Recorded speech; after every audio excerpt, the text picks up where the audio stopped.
to see you. And of course, good afternoon for Jessica. Sometimes we might make her fall asleep and it's daytime in her country. So good to see everybody once again. Good evening to you. How are you? Okay, thank you. Very well. Thank you very much. So it's good to see you again and welcome for yet another exciting session.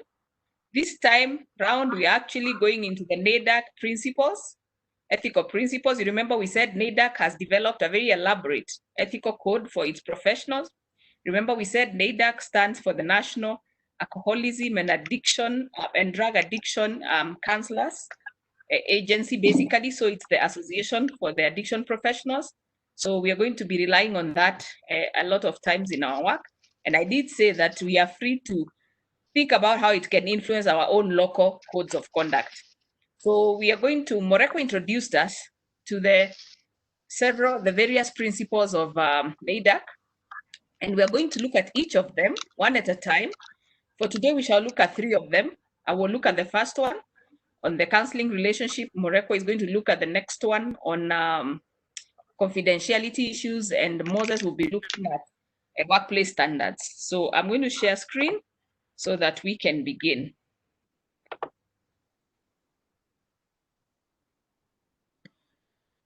So Jessica, please confirm to me that you can actually see my slides. Yes, they just popped up. Thank you very much. So we're going to look at principle 1 of NAIDAC. Remember, we have 9 of them. So principle 1 focuses on the counseling relationships. You will notice that NAIDAC is extremely detailed about these principles and ensures that every one of these principles is articulated in what they call standards. I noticed that Grace has raised her hand. Grace, do you have a problem? Yeah, Grace?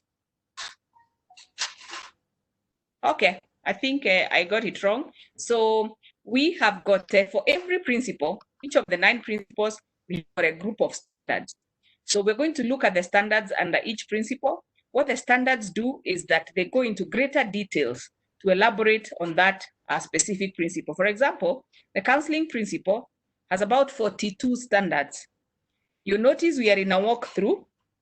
In a usual teaching section or usual class where you have time, not a walkthrough, we expect that you will look at every principle carefully and every standard. You actually assign participants group activity to look at the standards and make presentations, and then apply to cases, and also bring in the ethical decision-making model we discussed last class, so that the learners or the participants get a broad context of applying these principles. But because this is a walkthrough, we don't have the advantage of time. We're just going to run through the various principles and their standards, and hopefully along the way you will share your examples with any of those standards, and at the end we hopefully will apply to one of the cases that we have, or to some of the cases that we have. So this principle number 1 is on the relationship itself, and it advocates that addiction professionals have a key responsibility to safeguard the counseling relationship and protect vulnerable clients. Now, I think the catch in this statement is that we must realize as addiction professionals, we deal with vulnerable clients. They are vulnerable in very many ways. They are vulnerable, some physically, others psychologically, others emotionally. And therefore, it is very easy to actually take advantage of them because we are in positions of authority, we are in positions of power. Some of them feel like we are their savior, and therefore anything we say passes. And so this principle wants to safeguard the interests of the client within a relationship and challenges us to remember we are responsible not only to the client, but also to the larger society. And so, second bullet, we are challenged to also reflect on our personal lives. So it's more than just the counseling relationship session. It's also in our personal lives. We're supposed to try to foster what is called self-sufficiency in people, in clients, and also promote healthy self-esteem. So even in your day-to-day life, we have to reflect on whether when we encounter people, do we work towards creating dependency on ourselves? Do we work towards making people feel good about themselves? Or do we work towards demeaning people and making them have low self-esteem? So that means that as a professional, your responsibility goes beyond the session into your day-to-day life and impact on society. Now, the other important thing now we see in this activity is that we are supposed to practice the 42 standards of this principle number 1. One of the things you can do is to divide your participants into groups, and you can divide the various groups of standards to the different groups depending on how many you have. So this we will not be able to do. And this is what, again, you're supposed to do. They're supposed to read their standards, and they are supposed to think of the best way to present the information. They should include examples, and then they should present. So what we are going to do, we're going to run through the standards, and I'm going to be asking you to share examples from your experience, and then we shall hopefully apply to a case. So that's what we are talking about. And now I want to escape this and stop sharing and possibly go to another document, which is basically I want to stop sharing, and I want now to share that participant manual, which is your manual, and see whether we can see the principle there and possibly the standards. So Jessica, please let me know if we can see. Yes, we can see the resource page. Thank you very much. So this is the principle which is in resource page 4.1. It explains about your responsibility, like I have said. Then it details the various standards. So we want to walk through these standards, and you can see the first one. Who is going to read for us the first one? Yes, a volunteer? Yes, principle 1, standard 1. Anybody who wants to read for us? Yes, Fatima Yes, wants to please read. say your name. Titi? Yes, Fatima, thank you. Yes, Fatima. Okay. Number 1, Okay. standard number 1. Yeah, number 1, counseling relationship. No, yes, that's Which the is the- principle. So standard 1 is 1.1. Okay, client Yes. welfare. Yes, 1.1. Okay. Yes. Client addiction professional understand and accept responsibility to ensure the safety and welfare of their clients, and to act for the good of each client while exercising sensitivity and compassion. Providers shall treat each client with dignity, honor, and respect, and act in the best interest of each client. Thank you very much. So that standard reminds us that whatever it is we do in our counseling relationships, we must always remember that we are guided by the need and desire to promote the best interest of the client. That is what standard number 1 is about. Thank you. Standard number 2, 1.2, Titi. Titi, you want to read that? Yes. Okay. 1.2. I'm here. Informed consent. Addiction professionals understand the right of each client to be fully informed about treatment and shall provide clients with information in clear and understandable language regarding the purpose, risk, limitations, and cost of treatment services, reasonable alternatives, their right to receive services, and their right to withdraw consent within time frames delineated in the consent. Providers have an obligation to review with the clients in writing and verbally the rights and the responsibility of both providers and clients. Providers shall have clients attest to their understanding of the parameters covered by the informed consent. Thank you very much, Titi. So this standard is emphasizing the value of informed consent. Let us remember, this is not just consent, it is informed consent. That means we must ensure that the client understands what they are consenting to. We must explain in a language they can understand. If it's the level they are at, if it means bringing down to their level, we have to do that so that we're sure that they have understood, and then they attest to their understanding, possibly by endorsing a document. That is important. Now, the third one goes deeper into the components of informed consent. And because it is long, I'm going to just highlight it. So it talks about the things that our informed consent needs to cover. For example, it should explicitly explain the nature of the services you will provide and the methods and theories you will utilize. So we don't want to give clients surprises. You take them for, there's a procedure called ECT, electroconvulsive therapy. I have seen it used by in psychiatry, And you find a client is going for ECT and they have no idea what they are going for. So that is not part of what is advocated here. We need to ensure they understand the nature of services, what we are going to do, amongst other things, the goals and purposes and methods, and the risks involved if there are any, the benefits of the services. The other important area is about our professional credentials.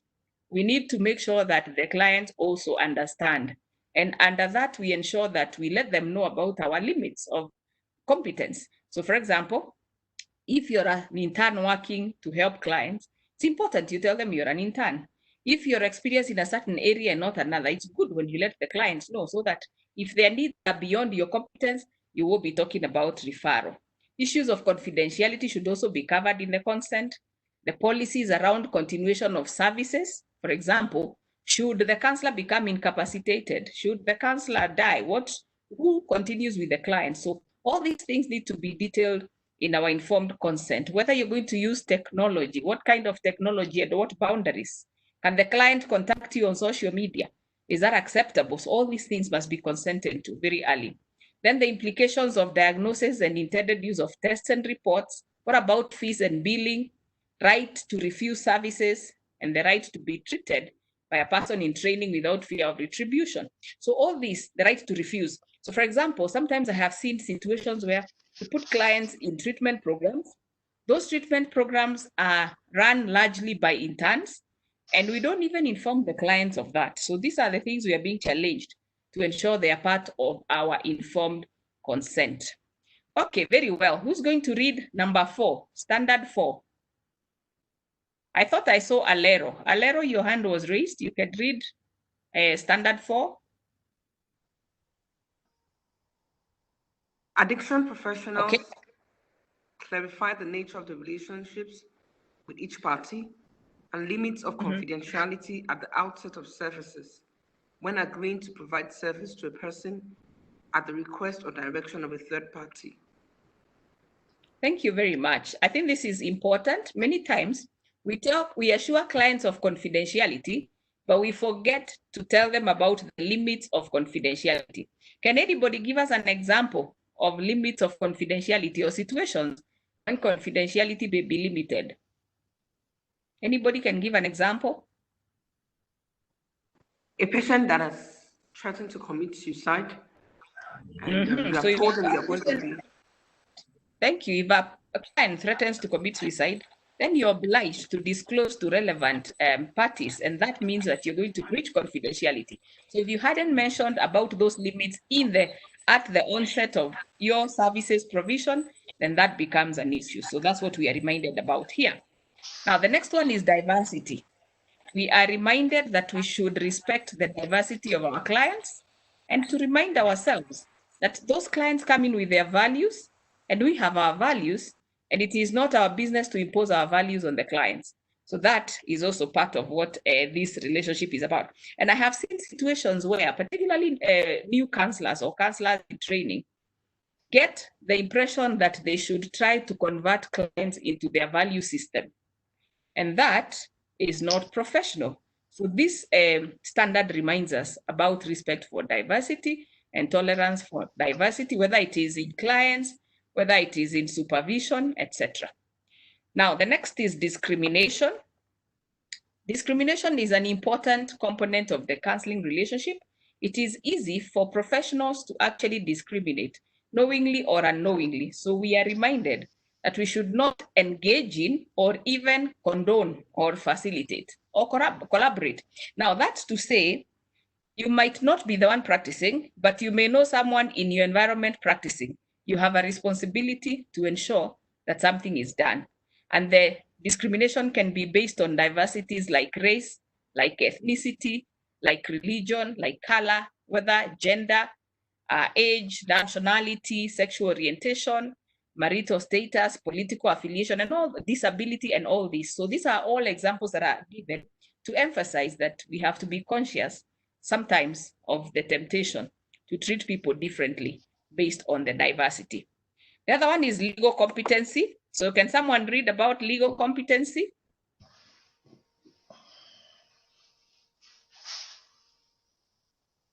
Fatima? Yes. Addiction professionals who act on behalf of a client who has been judged legally incompetent, or with a representative who has been legally authorized to act on behalf of a client, shall act with the client's best interest in mind and shall inform the designated guardian or representative of any circumstances which may influence the relationship. Providers recognize the need to balance the ethical right of clients to make choices about their treatment, their capacity to give consent to receive treatment-related services, and parental, familial, representative legal rights and responsibilities to protect the client and make decisions on their behalf. Thank you very much. So sometimes you will get clients who, for example, have a mental illness and therefore may not be able to consent even on their own behalf to be given services. And so a third party is the one who will consent on their behalf. Or we have got minors who are underage and they cannot consent. So there's a third party who's consenting on their behalf. Or even the counselor is the one to act on behalf of the client legally. So we are being challenged that when we have such situations, we should not forget that the client has a right, an ethical right to make choices about their treatment. So whatever decisions we make, whatever actions we take, we must always remember to protect the clients, because I have seen sometimes people who purport to be coming in the interest of clients actually coming to pursue their own interests. Sometimes even when we collect information about clients, we talk about collateral sources of information. We are always cautioned to be aware of the motive of the informer, because sometimes even family members may not be working in the interest of the client. So that is what this standard is reminding us. Now, the next one is mandated clients. These are clients who have been mandated to come to consume your services, whether it is by the law, by an employer. So it's not by choice that they have come. And these clients usually are quite involuntary in nature.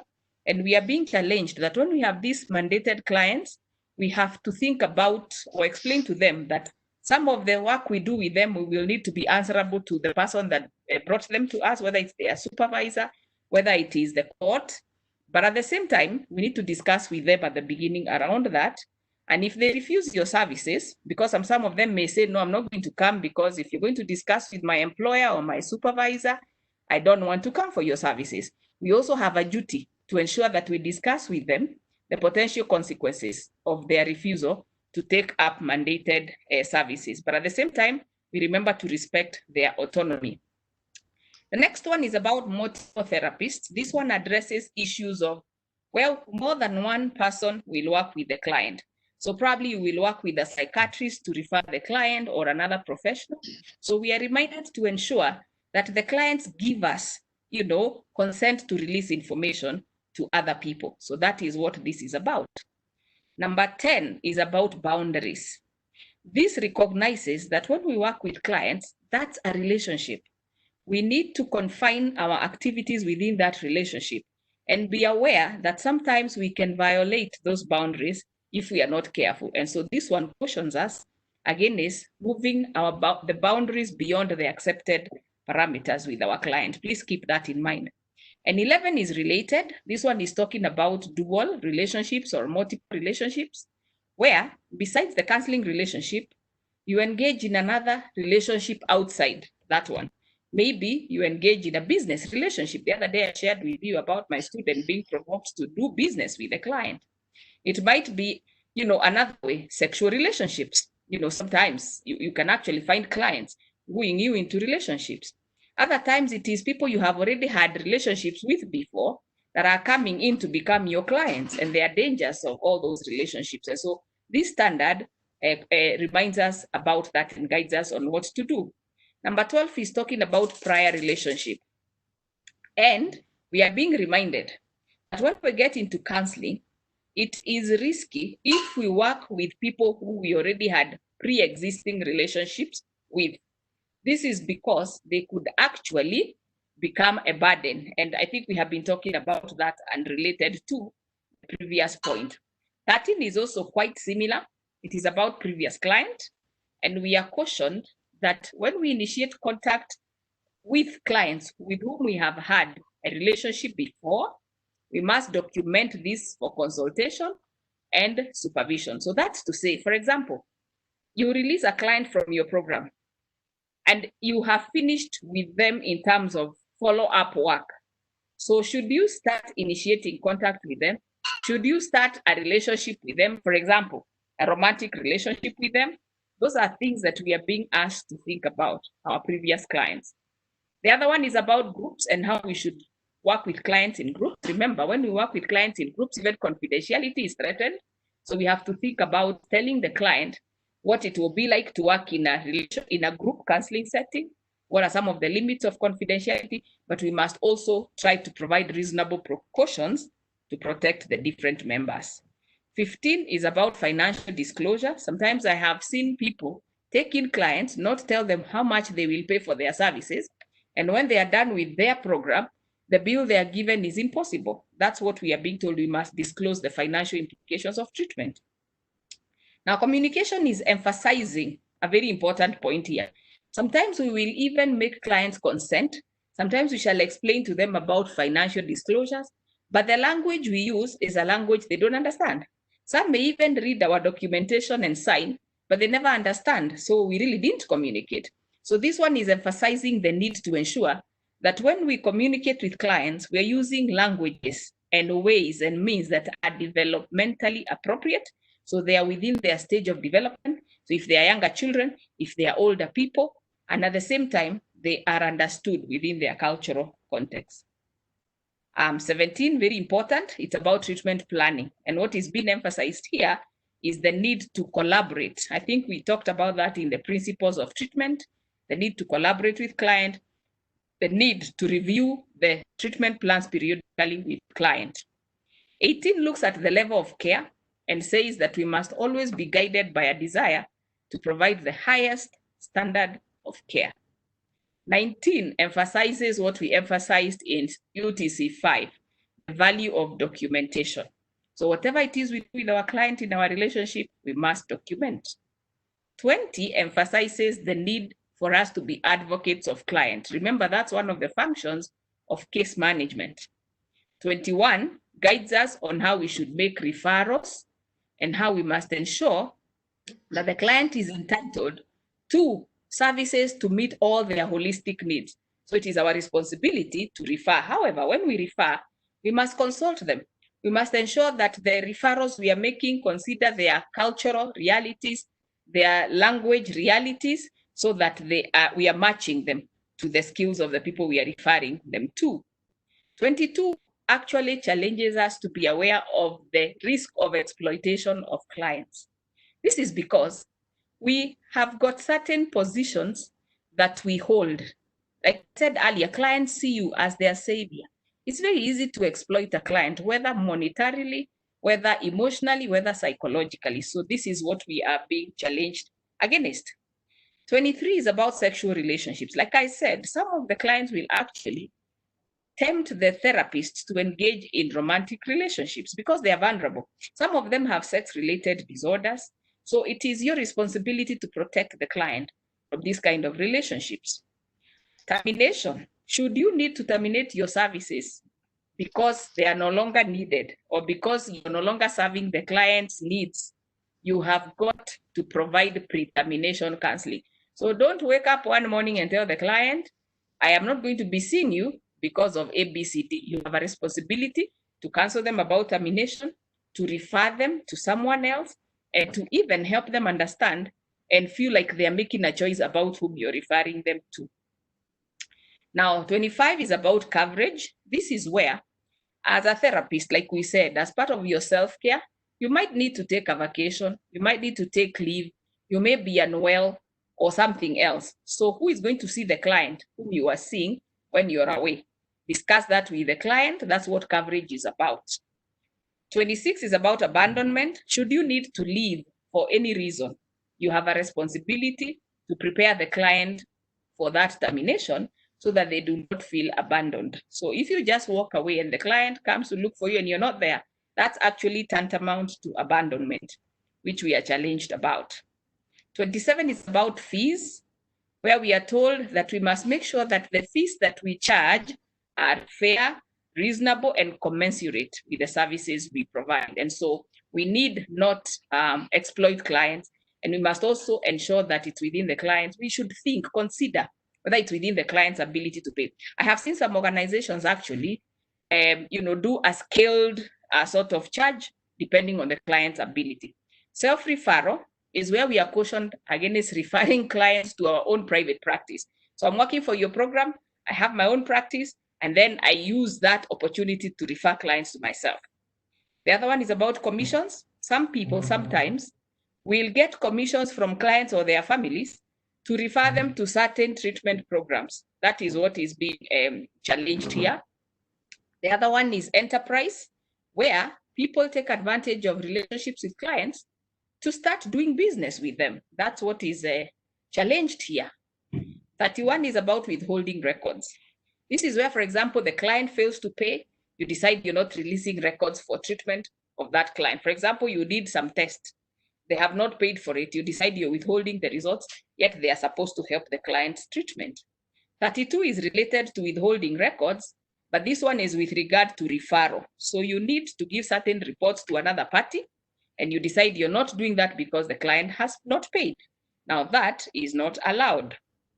Disclosure about payments is where we must disclose and explain to the client before we begin treating them how we shall be collecting our fees, what will happen if they miss appointments, will they be charged if they don't give a notice? If they fail to pay, shall we engage a debt collector, for example? So those are the things that are discussed there.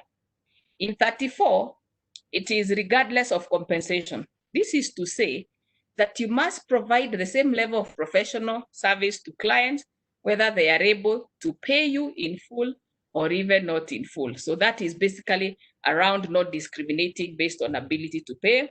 Billing of actual services has to do with, sometimes we tell the client we are going to do A, B, C, D, but we end up doing only A and B. And now we want to bill them for everything rather than what we actually gave as a service. That's what that's about. 36 is about keeping financial records, which must be accurate and timely for each client.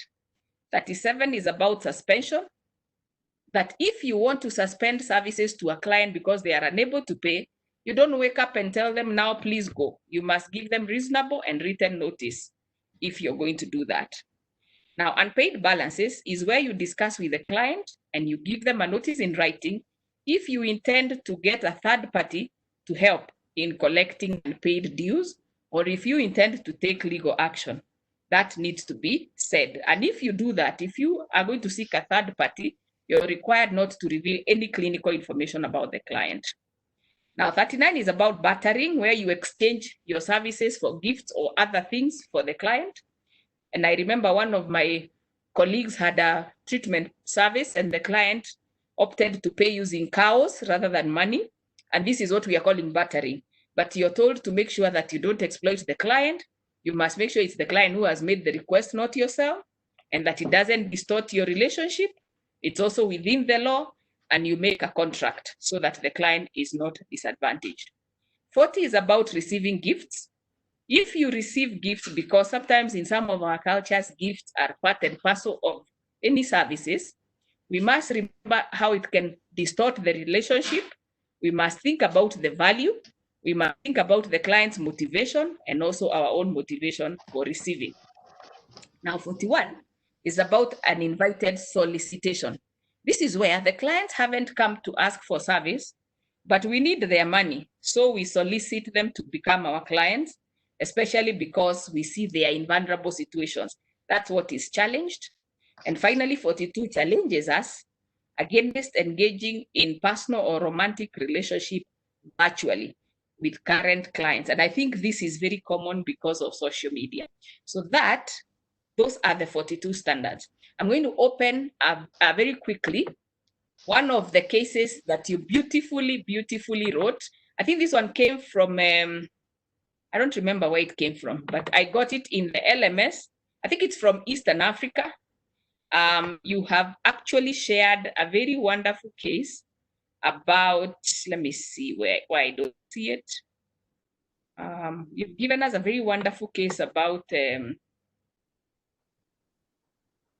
Let me see whether I can spot it. Yes, this one. So in just 2 minutes, because now we are done with my time, I'm going to tell you, I read this case and you're going to tell me whether you think it touches on that principle we have just talked about. This is a client called NJ, 24-year-old. They present to the mental health unit following referral by a friend. The clinician refers NJ to a 34-year-old male counselor because she suspects that NJ has an underlying SUD problem. During assessment, uses cannabis, alcohol, and brown sugar. She lives with a girlfriend in a city suburb that is notorious for illicit trading substances of abuse and active nightlife. Most people refer to the suburb as a red light district, and Jay admits to having an active nightlife herself. Then NJ compliments the counselor on his grooming during the interview, and she confesses that he looks exactly like her type of guy. She then goes on to admit that she has an insatiable appetite for sex and that she often engages in random sex with random men. She delves into sordid details of her sexual escapades. This makes the counselor uncomfortable, but he reckons that she's a client who needs his help. And Jay empties the contents of her bag on the counselor's desk, and many different types of condoms fall out. She tells him that even if she is a sex addict, she practices safe sex with a warm smile on her face. At this point, NJ is perched at the edge of the counselor's desk, her short skirt riding high up her thighs. NJ begs the counselor to promise her that he will help her with her sexual appetite problem, to which he's pressured to answer in the affirmative, despite the fact that he has never dealt with hypersexuality before. At the end of the assessment, NJ asks to give the counselor a hug for being such a good listener, not wanting to appear rude to a pretty lady. The counselor hugs NJ. It was a long and lingering hug. So, what do you think? Do you think that touches on any of the standards of this principle that we have talked about? So you can react, you can respond here or in the LMS. Anybody who has something to say, do you think it touches on any of these standards that we have talked about? Yes, you can look at them. Even if you don't remember the number, you can just say which one it is. Fatima, yes? I think Rule 23, sexual relationships. You think it touches on sexual relationships? Very good. Any other? Yes. Thank you for that. Any other? Does it touch on any other? Yes, this Michael. Yes. Michael, yes. There's another aspect about competence. This young man has not had any experience or competence in the area of dealing with hypersexuality. Thank you very much for that. So we are going to stop it there, and we will discuss more on the LMS, but those are some of the challenges that we have in terms of practice, and we can see how they apply to these different principles and standards. And thank you for the cases that you have put inside the LMS. Let's keep talking. Thank you. I give it up to Morekwe now. Is it Morekwe or Moses? It's Morekwe. Thank you, Dr. Okay, Morekwe, take it up. Yes, thank you, Dr. Beatrice, for such an elaborate discussion on Principle 1. So we are going to move on to Principle 2. Let me just share the slide with you.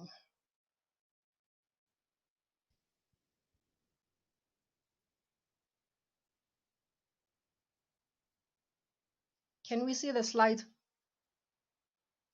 Yes, we can. So, Yes.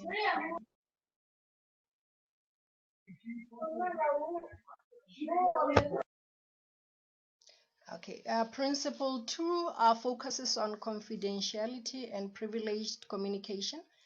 As Beatrice has already noted out, these principles have different various standards, and for Principle 2, there are about 29 that we'll go through shortly. For confidentiality and privileged communication, addiction professionals should always provide clients with information regarding confidentiality. It's oftentimes that we do not talk about confidentiality in a written form. But here, this principle emphasizes the need for us as addiction professionals to actually provide that information and to help our clients to understand why there is this issue of confidentiality. the addiction professionals should also share with the clients circumstances in which consent will be given to release information. And therefore, it is our understanding as addiction professionals that confidentiality and anonymity are foundational to addiction treatment.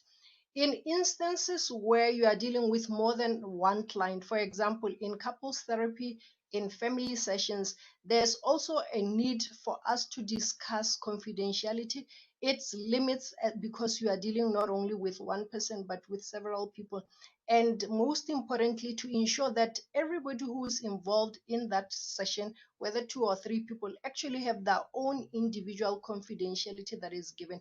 At times, I've seen that we make a mistake of actually just having one person talk about confidentiality and not ensuring that everybody else, for example, in a family session, they do not have a form for confidentiality. We know that confidentiality, when we have more than one client, it's actually limited because we are not able to actually control what they do and say outside. Even within the group sessions, that is something that we need to be discussing in terms of confidentiality. As addiction professionals, we should embrace the duty to protect the identity of each of our client as a primary obligation. There is an obligation for us. And I want to believe that in most of our countries, confidentiality is actually part of the law within in which health practitioners practice, that we are supposed to protect the identity and confidential and privileged communication for all our clients. It is therefore important that we make every effort to protect confidentiality of every client that we work with.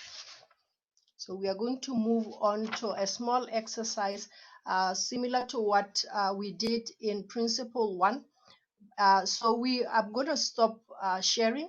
But as already said, if you are doing face-to-face, you will probably have more time to actually put your participants into small groups, assign them these standards. They will make a presentation about the standards and answer a few questions about the standards. But for us here, we are going to go through the standards as said 1 up to 29, and then we'll see how it relates, how these standards actually relate to our current practices. So I'm going to stop sharing the slide and then share.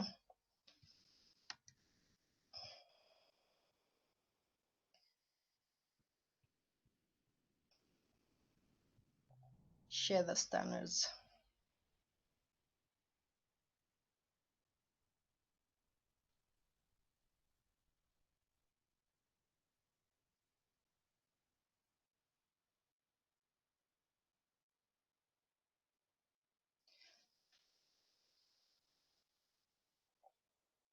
So for Principle 2, as stated, there are about 29, and we'll go over the 29 standards. The first one, I'm going to be asking some of us to actually read. The first one, which is confidentiality itself, is that addiction professionals understand that confidentiality and anonymity are foundational to addiction treatment. We've already mentioned this standard, so I'm going to go to standard 2, which is about documentation. It's important for addiction professionals to create and maintain documentation process and to ensure that where documents are kept, it's secure. It's not accessible to any other person who is not supposed to actually have access to that kind of information. Some of examples of where you can actually put such documentation. I know currently people use cloud, laptops, flash drives, but even if you put information in a laptop, make sure that it's not easily accessible and you have passwords that are not accessible to people that are not supposed to actually have that kind of information in their hands. And to make sure that it's in compliance with HIPAA. In terms of this compliance, I know HIPAA is something that is used in the US because I've worked there with regards to documentation. But we can think about what guides compliance with regards to documentation and securing documentation in our different countries. I don't know if any of our participants would like to share with us like what guides their documentation and securing and creating appropriate documentation in their practices. Anybody who wants to share with regards to documentation, how this standard actually relates to their current practice.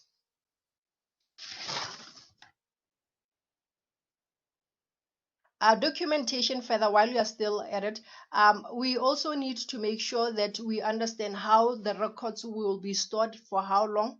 I know in our own practice it's about 5 to 7 years, and how they will be disposed. It should be documented in terms of your programs, in terms of where you work, and the time frames in which maintaining active files and storage should actually be documented somewhere. So I was asking for anybody to share their own experience in terms of this standard. Jessica, is there a hand up? Because I am not able to see. I see that someone with the name Max hand is raised. Yeah, Max, go ahead.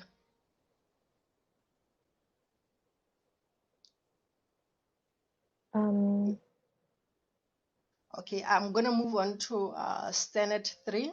We can get back to Max later on. Standard 3 is about access. As professionals, we should notify clients during informed consent about procedures specific to clients' access of records. Sometimes we find that our clients actually want to have access to their own records, and therefore we need to be asking them to actually have a written request, and to be careful in terms of the type of information that we give to clients. Of course, they do have a right to that information, but we have to provide them with a summary of the records so that we do not give clients access to information that might be harmful to the client. And it's always important that when you give that summary, you have time to probably also discuss with the client the type of information or the summary that you are actually giving the client, because at times, clients would get a summary and somebody else uses it for something else. This I have seen in practice, because I usually practice within the legal frame as a forensic side, that when we write reports, we have to sit with our clients. We have to explain what it is before we actually give it to maybe the PO or probation officer, or maybe the legal representative. And therefore, it's very important that we need to understand what we are writing for the client, what information they have access to, and ensure that we are always thinking about making sure that we do not do harm with that information to the client. Right. And then number 4, it's about sharing. We should always ensure that we have an ongoing discussion with our clients regarding how we're going to share information, when it's going to be shared, with whom the information is to be shared with. I would give an example. A month ago, I had a client who was a teenager. He was about 17. And we did a drug test for different drugs that we wanted to see whether they were still in his system.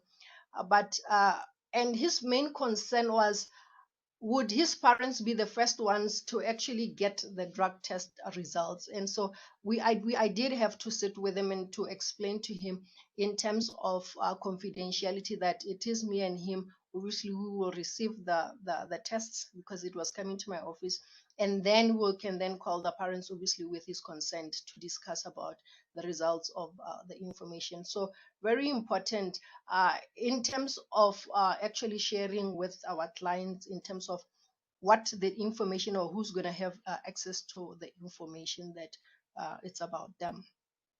Number 5, it's disclosure. We shall not disclose as addiction professionals any information or confidential information regarding the identity of our clients, nor information that could potentially reveal the identity of our client without a written consent. So we always need to have consent if we are going to release information about a client, whether it's about identity or not, to a third party. In situations where the disclosure is mandated or permitted by the state, a verbal authorization shall not be sufficient except in emergencies. And normally when you work with mandated clients, as Beatrice has said,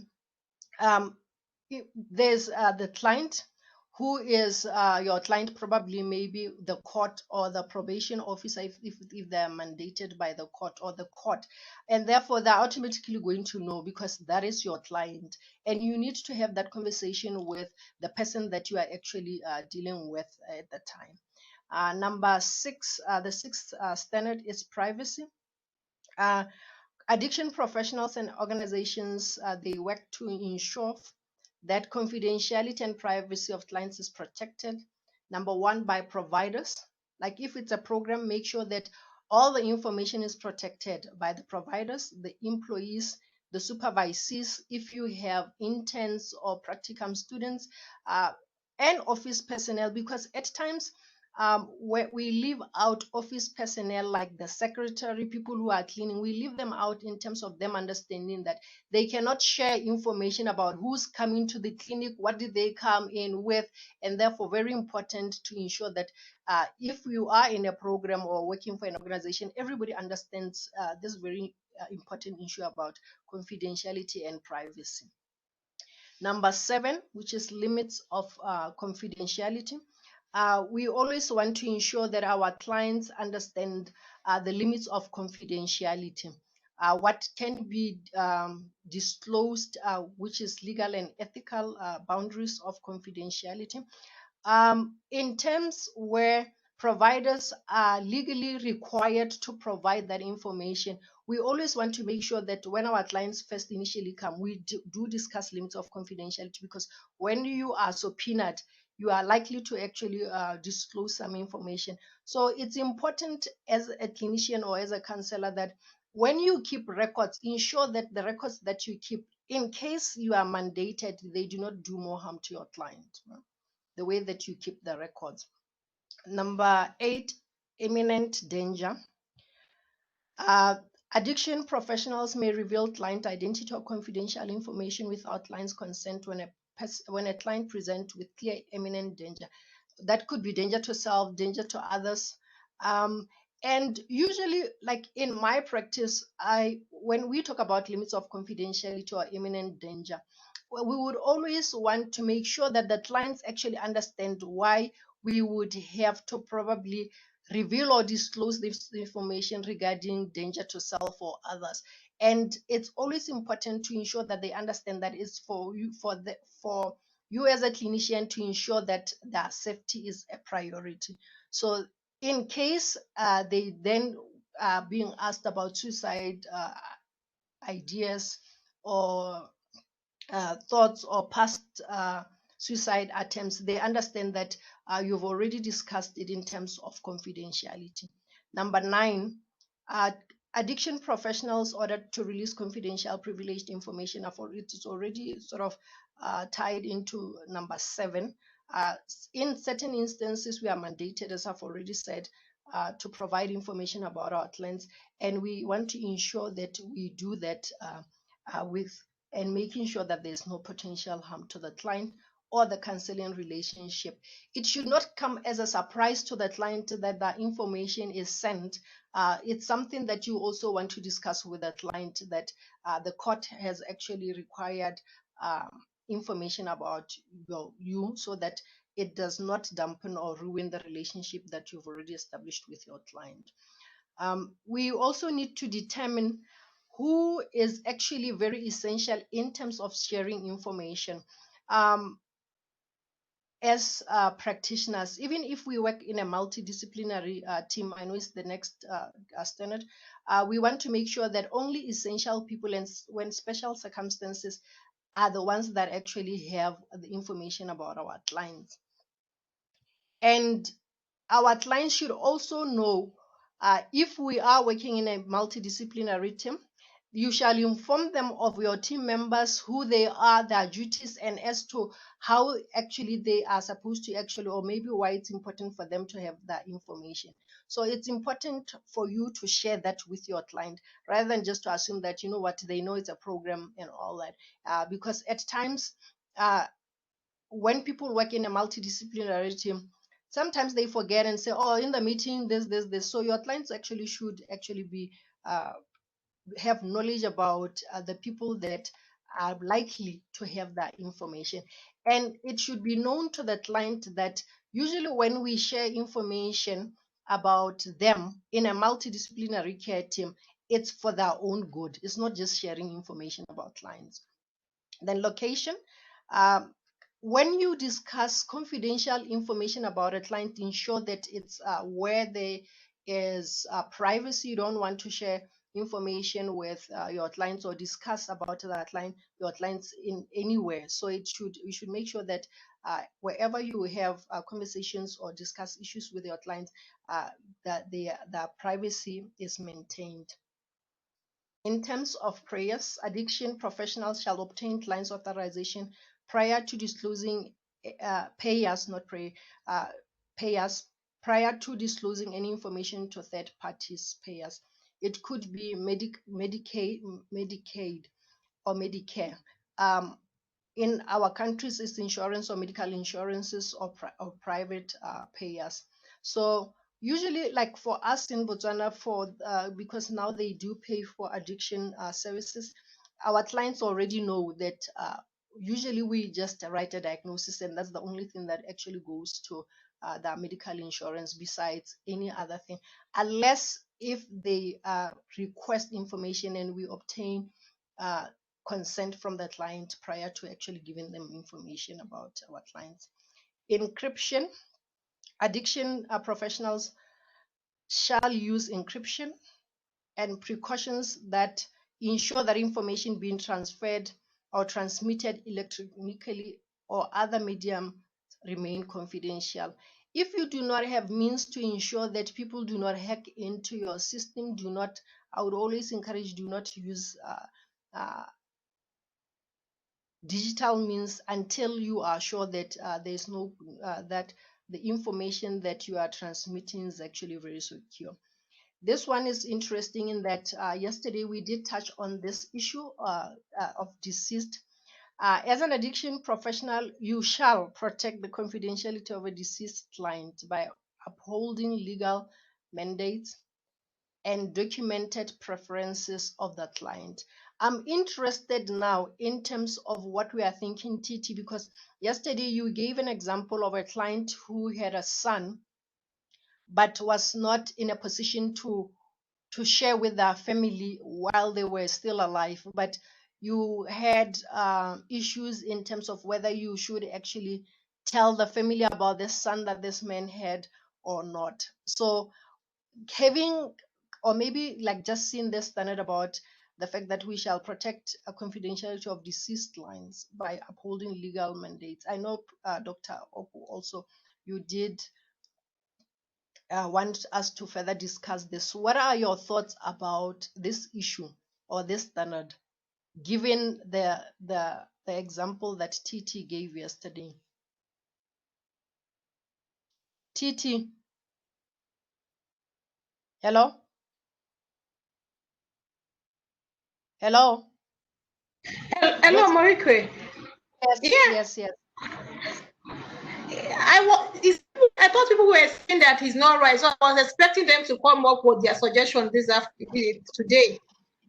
Yes. So yes, let's go over. We'll still revisit that issue about what do you do as a clinician? Do you say or tell the family members about the son that this person or the child that this person has? Right. Number 16 talks to all parties, right? That when we provide group, family, or couples therapy, the addiction professionals shall describe the roles and responsibilities of all parties, more especially when you do have core facilitators. Limits of confidentiality should always be discussed, and also highlight the inability to guarantee confidentiality because there's other people that are involved in such instances. With regards to minors and others, addiction professionals shall protect the confidentiality of any information regarding counseling minor or an adult client who lack capacity to provide voluntary informed consent, regardless of the medium, in accordance to federal and state laws and organization policies and procedures. Parents, guardians, and appropriate third parties are informed regarding the role of the counselor and the boundaries of confidentiality of the counseling relationship.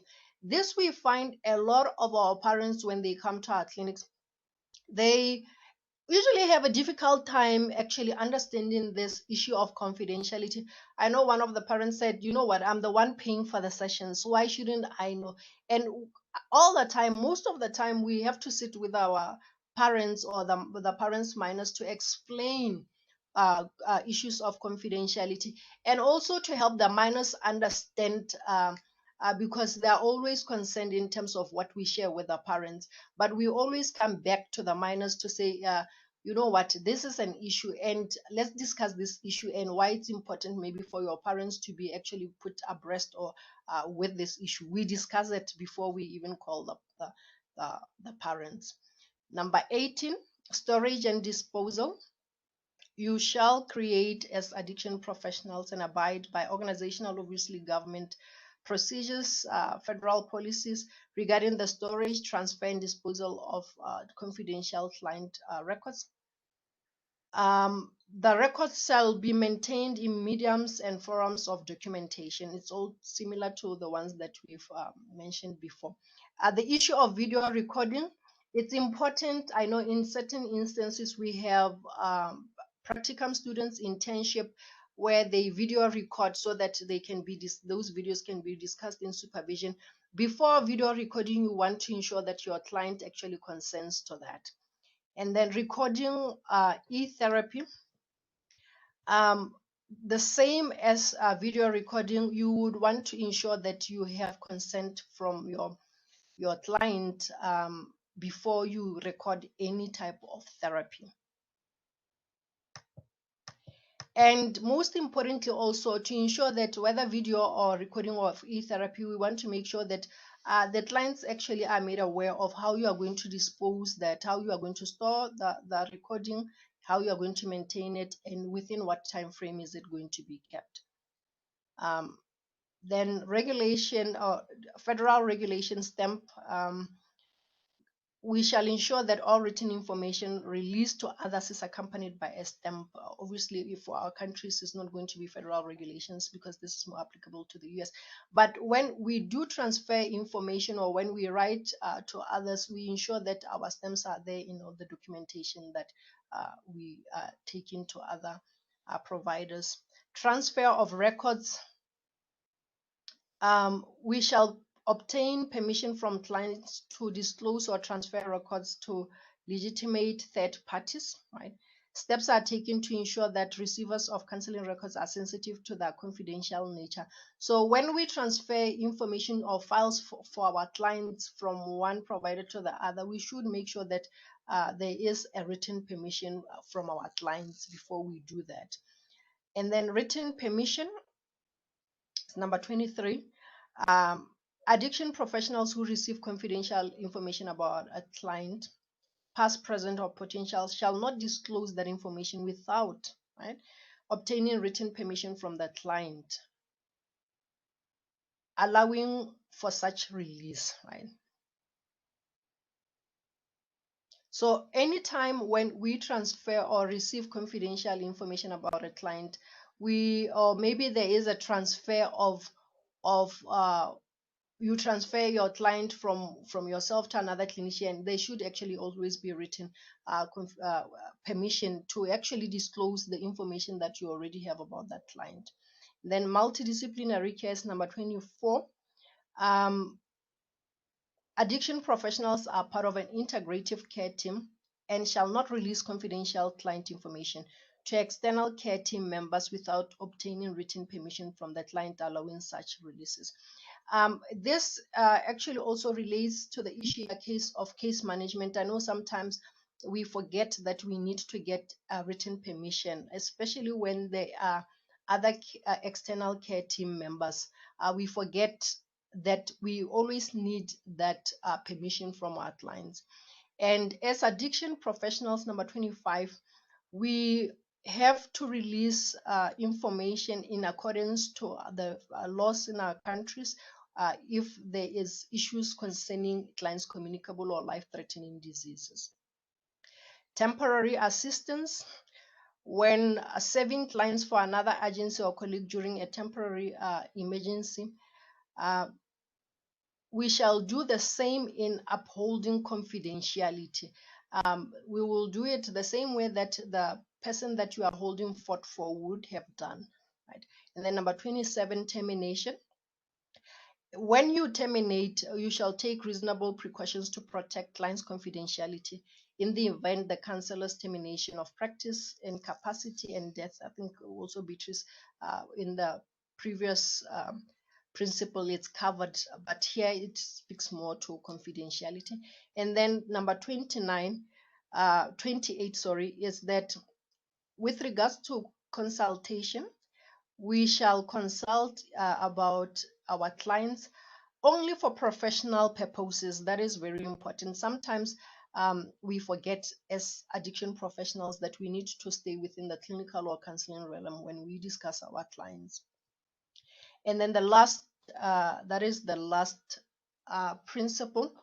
I know that I'm already running into Moses' time, but I do have just one question, which is there any principle that we have discussed or standard within this principle that you feel it might be difficult to adhere in your country? Is there any principle that we or standard within the principle 2 that you feel that it might be difficult to adhere in your country? Anybody? Jessica, is there anybody? I still see Max hand raised, but I think it might just be from before. Yeah. I don't see And anyone you else. can make comments on the chat in terms of the standard within principle 2. Which ones do you feel that they might be difficult to adhere to, looking at your own context? So with that, I hope we will also continue our discussions further in the LMS, because I know it's a lot of information when we come to standards of these principles. So let Dr. Moses carry on with us to discuss principle 3. Thank you.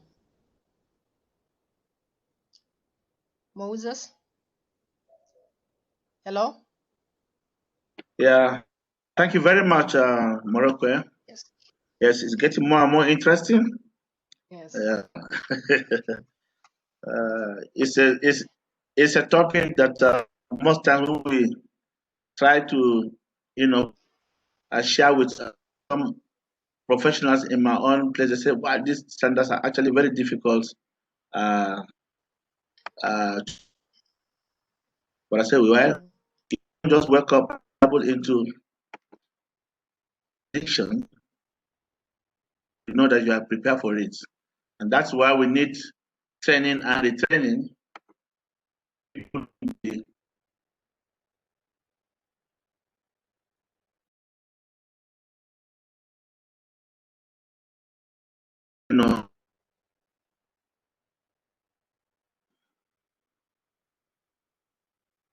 So when principle 3 and this responsibilities standards, well, here it starts. It's more or less because state ideas act with objectivity and integrity. What it means to be objective and also to maintain integrity and maintain higher standards in services provided. Higher standards. How do we ensure that standards are high if workers in the field are not actually properly trained? And in my own country, you have all kinds of people who pose as addiction professionals until we say you come and be trained.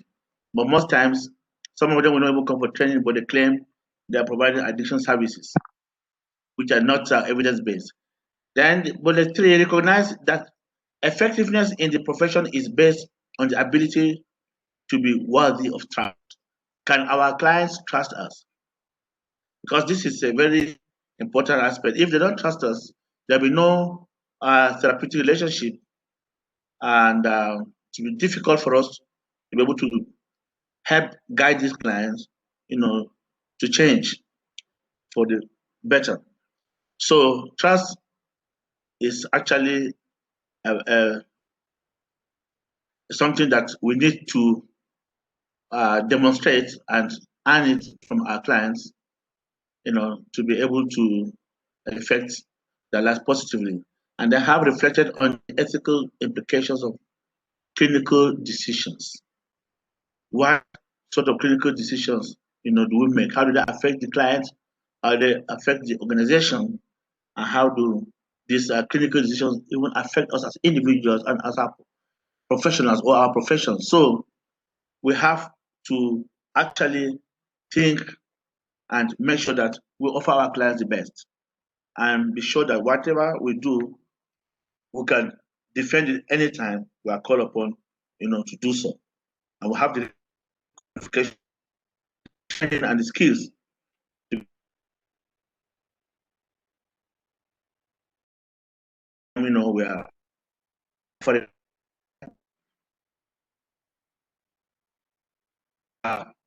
Just like live a more than ordinarily responsible life. What comes to mind when we hear the statement, additional professionals, who demonstrate that they are able to live more than ordinarily responsible life? I want to hear from participants. When you hear that additional professionals demonstrate that they are able to live more than ordinarily responsible life, what comes to mind? A life lived. What comes to your mind when you hear something about what is required of professionals in the field of addiction? I want to get from some participants. Does anyone have any response? Yes, please. Yes, the first thing that occurs is that they should live above board. Thank you, Prof. Thank you. Thank you, Prof. Okay, another thing is that for them to be actually a model, or to be a model for the client. Thank you very much, Sam.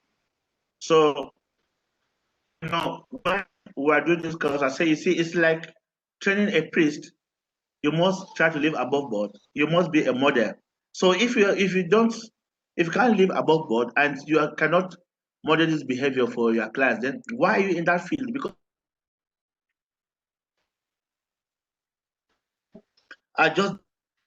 that's what I can find, that's the job that they can find doing, not that they actually go to do it or train or have the skills to do the work, which is not proper for us. A more than ordinarily responsible life. The addiction professional must live a more than ordinary responsible life, including one, recognizing that even in a life well lived, harm might be done to others by words and actions. Harm might be done to others by words and actions. By the way you conduct yourself properly, ethically.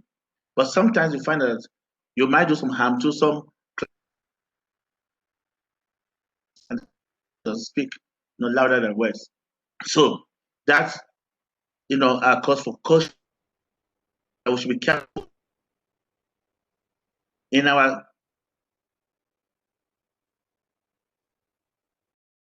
admitting error when you are not aware that any word or action has done harm. Sometimes it's difficult for people, for professionals, particularly young and inexperienced professionals, to admit that there's an error or able to say sorry, to a client. And for us who practice some form of therapeutic community, it is what we do on a daily basis. When we have our morning meetings, if there's any error, if you've done something wrong, you must admit it. And sometimes it's the client that will point it out. So staff or therapist did this, and I think that is not proper. And by the principles of community, no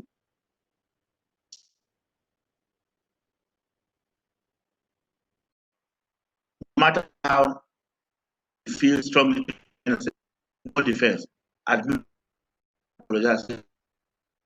Though it may be from your own client or somebody that you think ordinarily should not be talking to you. Possible to repair the harm, except when to do so would cause greater harm. Yes, if it's possible, let's make amends.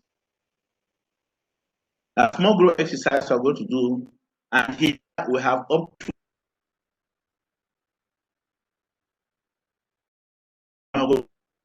just like a big went through this, but we are going to be fast, because if you don't do that, we might not be able to cover these principles. Some of them will not very much because you are familiar with them.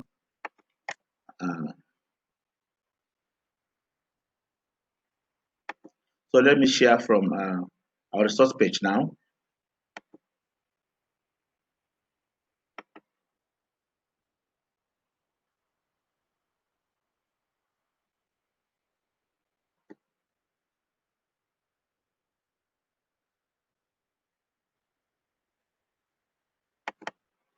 Okay, so Principle 3, professional responsibilities and workplace standards. Well, we're going to go through them, very quickly. Some of them I will not explain much. Principle 3, professional responsibility. The addiction professional espouses objectivity and integrity and maintains the highest standards in the services provided. The addiction professional recognizes that effectiveness in his or her profession based on the ability to be worthy of trust.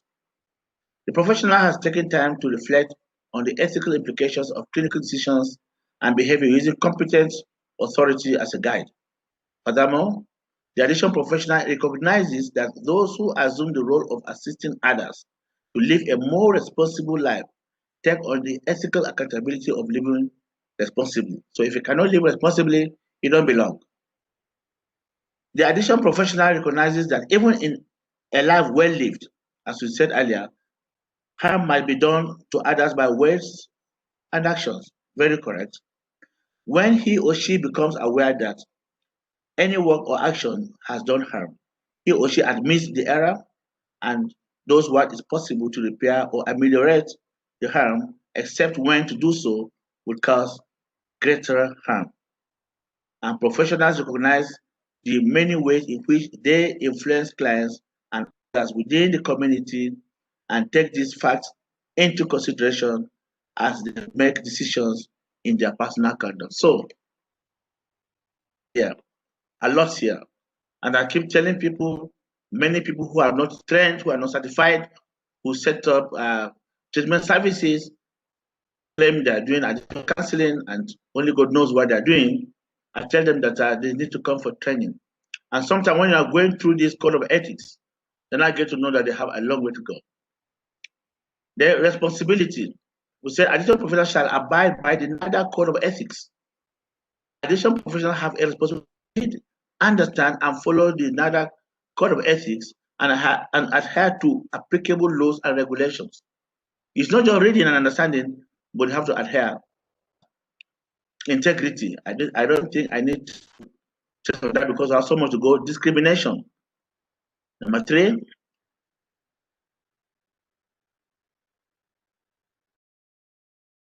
Condemn discrimination against prospective or current clients and their families, students, employees, volunteers, supervisors, or research participants based on their race, ethnicity, age, disability, religion, spirituality, gender identity, sexual orientation, marital or partnership status, language preference, status, education status,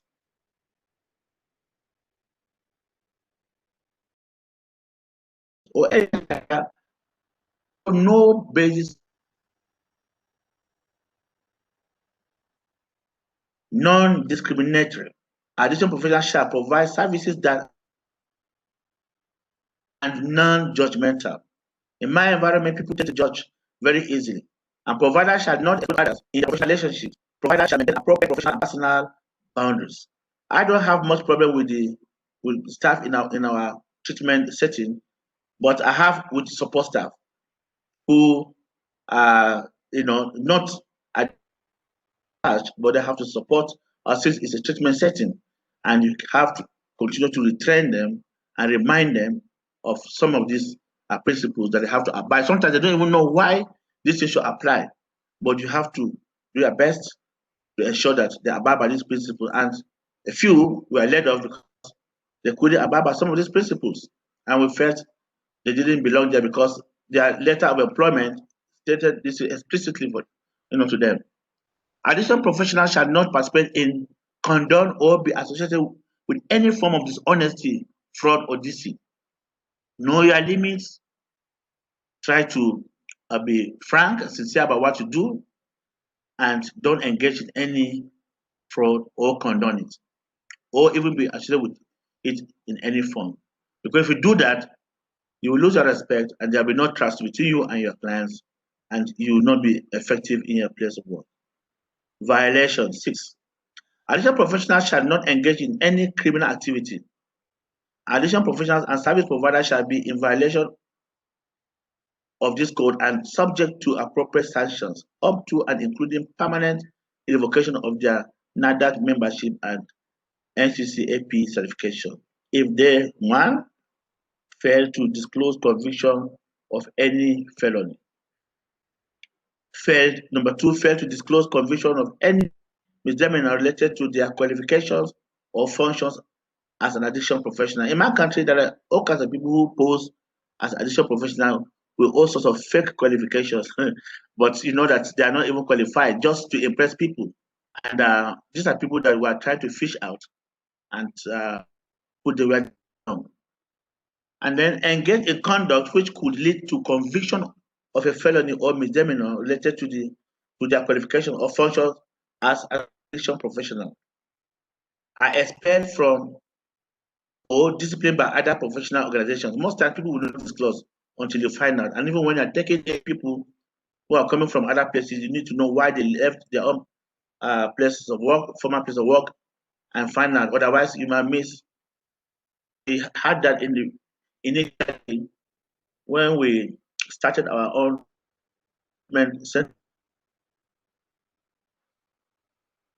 in 2008, and some had to leave because we found out that they were not suited for that job. Or have their licenses, number 5, have their licenses or certificates suspended or revoked or are otherwise disciplined by regulatory bodies. Most of those who practice and are professionally certified must come with their current certification so that you know that they can do the work. Continue to practice addiction counseling while impaired to do so due to physical or mental causes. I have several of them, and I have been involved in the board. For instance, in the teaching hospital, usually when they have a medical board that involves any case of addiction, invite me as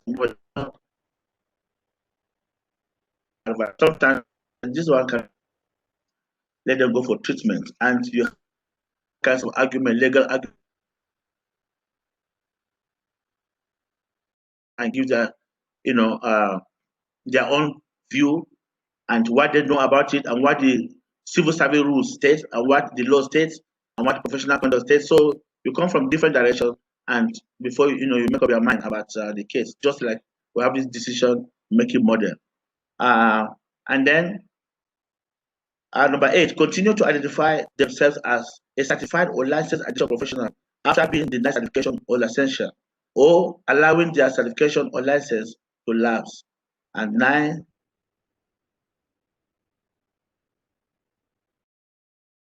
or NCCAP Ethics Committee at any point from the inception of an ethics complaint through the completion of all procedures regarding that complaint. So you see, it's something that we need to think twice and take seriously.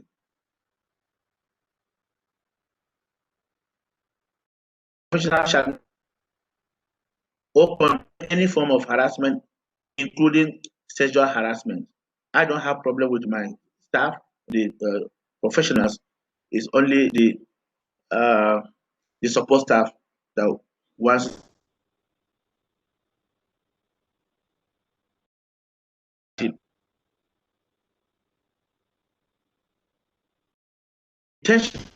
differentiate between current active memberships and former or inactive memberships with NADAC and other professional associations. You should know.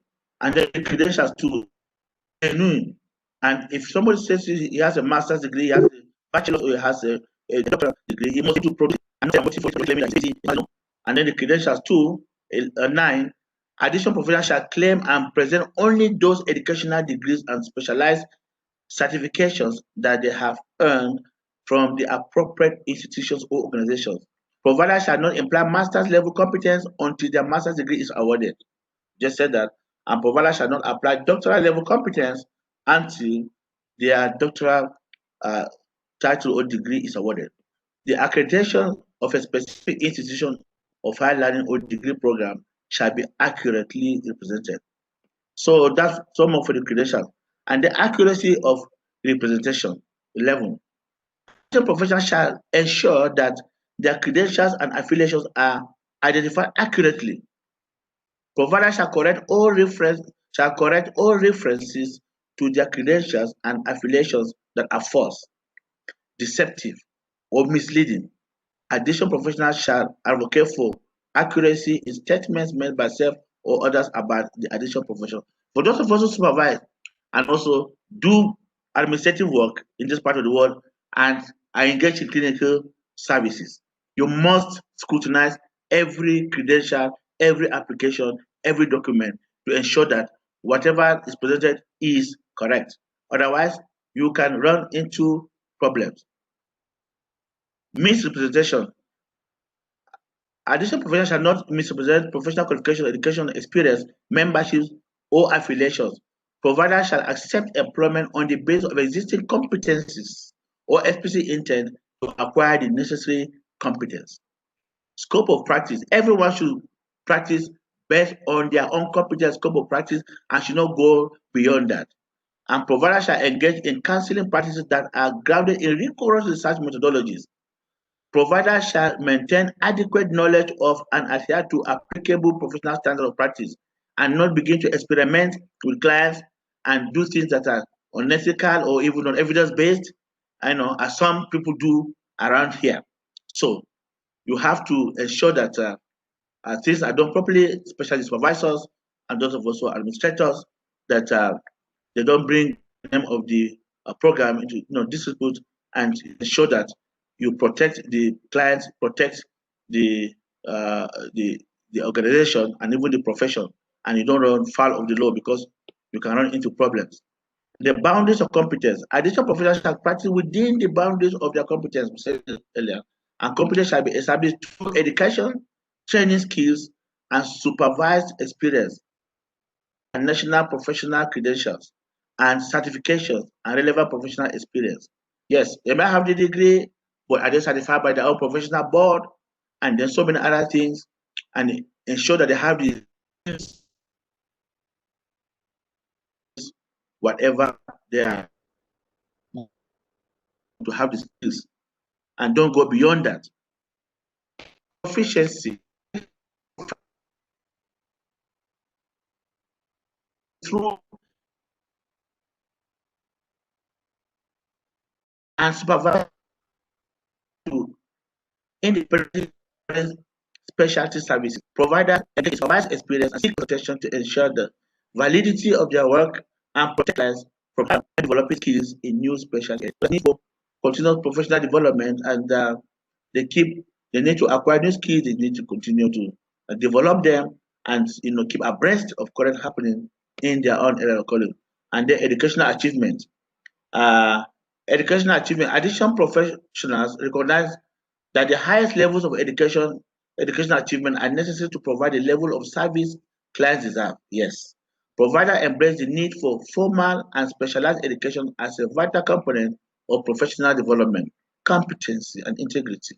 Provider pursue knowledge of new developments within the addiction and professional and behavioral health profession. Please competency through formal education, training, and supervised experiences. Those of us in the clinical setting, you do that, you have seminars, you present, you do research, you do journal reviews and so many other things, and you do training and retraining because you want to keep abreast of current happenings in your field and be able to give the best you can possibly give in your own circumstance. Then continuing education, well, I don't need to stress on that. That is key if you have to remain relevant, because knowledge is so fluid now, and new knowledge is coming almost per second, and you have to work hard to keep to become relevant. Self-monitoring. Additional professionals are continuously monitoring in order to meet professional obligations. Providers shall engage in self-care activities that promote and maintain their physical, psychological, emotional, and spiritual well-being. Yes, it's not just offering service, but be able to take care of yourself. We've said that and they be scientific in their approach. Additional professionals shall use techniques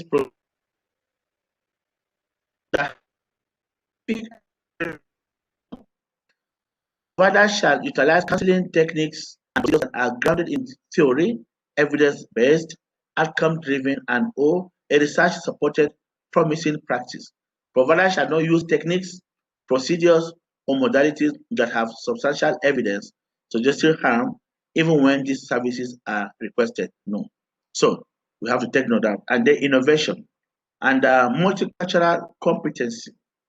Additional professionals, that's 21, shall develop multicultural counseling competency by gaining knowledge specific to multiculturalism, increasing awareness of cultural identifications of clients, evolving cultural humility, displaying a disposition favorable to different and skill provider. Yes, global village, people come about different cultures and what is required to be able to meet your client's needs and practice in the context of the client's culture, so that you don't cause problem for him and you might not be making headway. So it's very, very important, and there should not be discrimination, but you should be culturally sensitive to your client's needs. Multidisciplinary care. Well, I think that has been stated.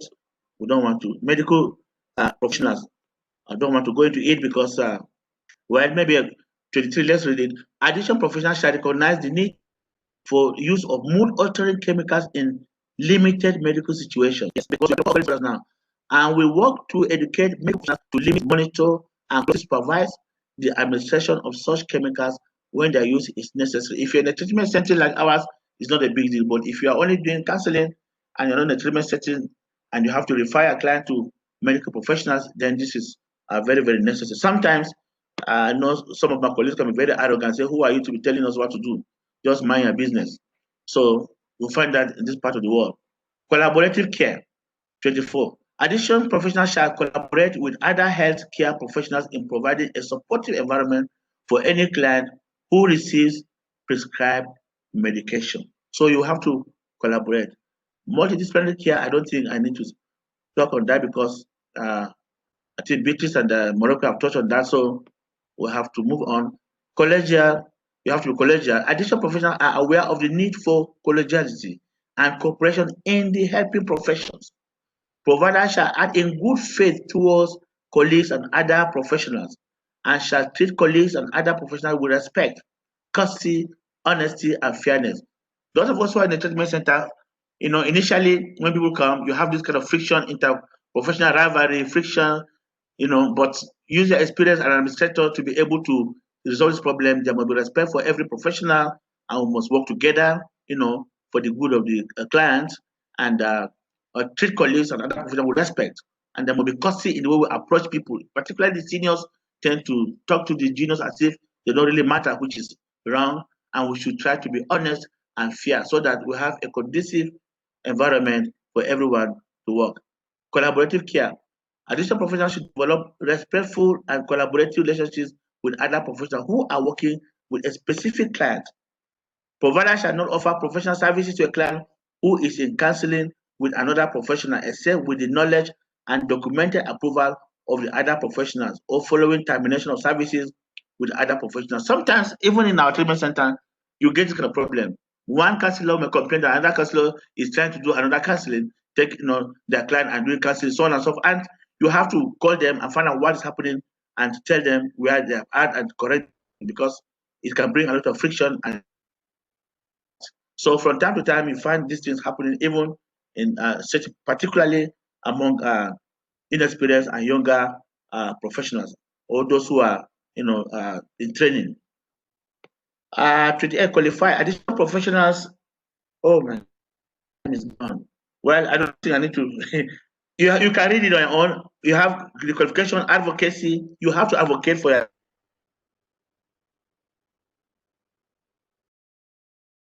advocacy, and that will do always.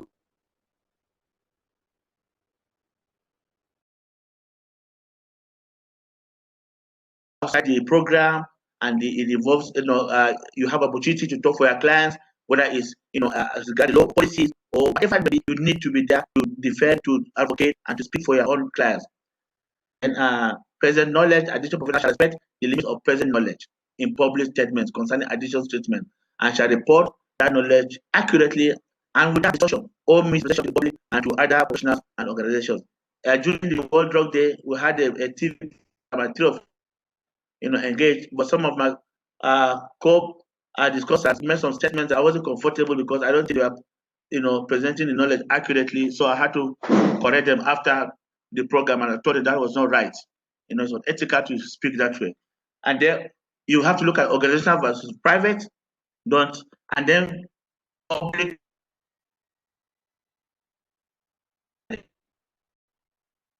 And then legislation, development policy, parity, impairment. If you're impaired by substance use, you go treat yourself.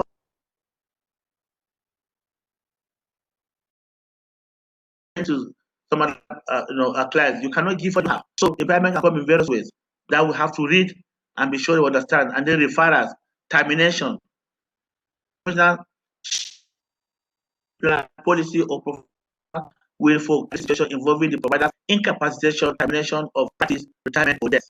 Then representation, professional trainings, seminars, and workshops shall accurately and honestly represent their NADAC approved education provider status. Very important.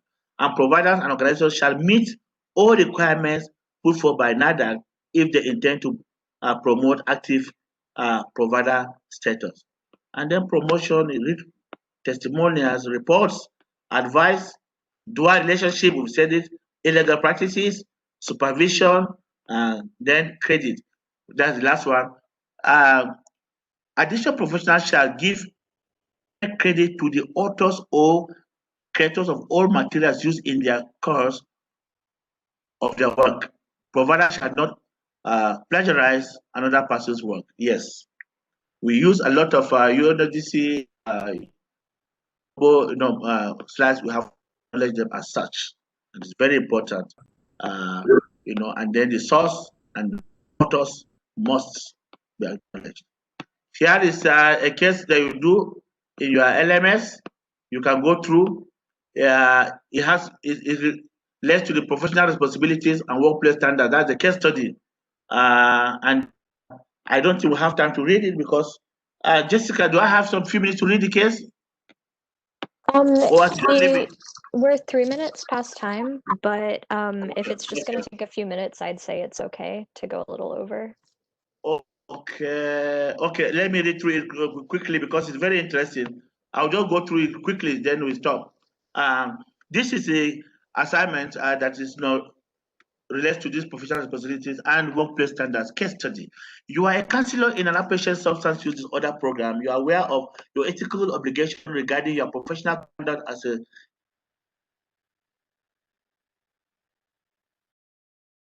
that this applies to you whether you are in the workplace or out in the community. You have always been careful to set a positive example of for the profession through your actions and with co-workers, family, friends, and the public at large. You are not a recovery. You have never used drugs other than those prescribed by your doctor, and you never drink alcohol in excess. Some of your colleagues are in recovery. You respect and admire your colleagues in recovery, especially given what they have been through and how they have successfully built new lives. You see all staff members, including yourself, as role models for your clients. You are aware that some of your co-workers who are not in recovery do their share of socializing outside of work. You have never attended any of the parties your co-workers have invited you to, but you have heard that sometimes there has been some excessive drinking at them. You feel this is inappropriate for a professional in the field of substance use disorder treatment. But as far as you know, this behavior has been kept private. However, you frequently hear the rumor that one of those who regularly attends these parties becomes very intoxicated at nearly all of them. Until recently, any of this alleged drinking behavior. As far as you are concerned, you don't listen to rumors and gossip so you have chosen not to be involved. However, while at a weekday evening dinner with friends at a restaurant, you hear commotion coming from the bar. Looking over at the bar, you see two co-workers who are obviously intoxicated. One of them is her. You are surprised to see whom he is drinking with, another staff member, Min. Min is one of the counselors who have been quite open with clients and staff about being in recovery. You are concerned because they are both talking loudly and acting rudely. This creates a serious dilemma for you because you are unsure of your obligations as a professional and a colleague. You want to say something immediately, but you are not sure what to say if you did approach them. It will be best to wait until you are all back at work. You are very concerned about the reputation of your treatment program if staff members are displaying such behavior in public, but you are also confused over whether or not you have a professional obligation to report this behavior to someone else. Even if you do have an obligation to report, show whom you will report it to. Please use the ethical decision-making model that we discussed yesterday while discussing this case study to answer the following three questions. Do you have an ethical obligation to report your co-workers off-duty drinking behavior? If you do, whom report this behavior? Would this one off-duty drinking behavior be considered a violation of the code of ethics? I read this when we started our treatment program in though we didn't use this decision model, but I see some wisdom, even though we applied some principles of the decision working model, but it wasn't exactly like it is now. But with the benefit of hindsight, I knew that we would have done something better. So it's very interesting. Please, you do this as an assignment in your LMS. Thank you. Thank you for listening. Thank you for active participation. Jessica, please take over. All right, thanks for joining us today, everyone. I don't have any special announcements to make, but I am happy that today seemed to go much smoother than yesterday. And apart from that, I will turn it over to Beatrice and Marekwe if they have anything to add. Yes. Thank you. Nothing to add, just to say thank you and wish you good evening. Thank you. Yes.